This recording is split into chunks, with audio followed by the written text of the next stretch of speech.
Группа храпа. Поросенок любил храпеть, когда спал. Это часто мешало остальным. Они не могли спокойно спать рядом с ним. Однажды он жил в одной комнате со своим другом ягненком. Он подумал: если я смогу превратить свой храп в музыку, ягненок будет спать спокойно. И вскоре ему пришла в голову идея. Он повесил ветряной колокольчик перед своим большим носом и заснул. Когда поросенок начал громко храпеть, колокольчик начинал звонить, и раздавалась чудесная музыка. Ягненок Линк-Линк крепко спал рядом с храпящей свиньей в ту ночь. На следующее утро свинья спросила ягненка: «Ягненок, хорошо ли ты спал этой ночью?» «Да, очень хорошо». «Звук ветряных колокольчиков был так прекрасен», — сказал радостно ягненок. Маленький поросенок подумал о своем друге медведе, который тоже любил храпеть, и он рассказал ему о своей идее. Медведь запомнил его слова.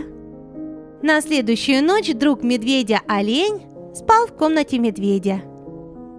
Медведь поднес гармошку к носу, и храп превратился в музыку из гармошки.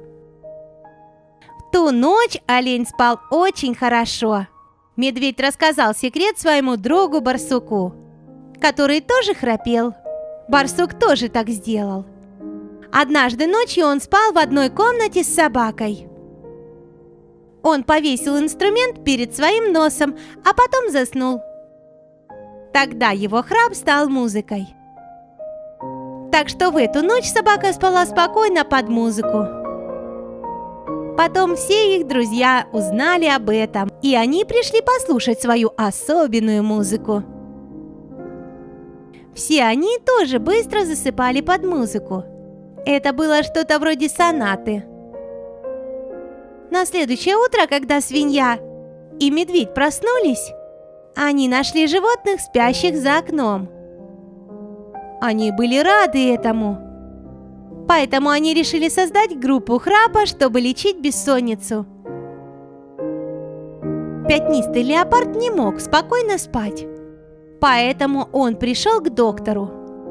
Группа храпа предложила ему прослушать их музыку, и через неделю он смог спать спокойно. После этого он мог быстро заснуть и без музыки.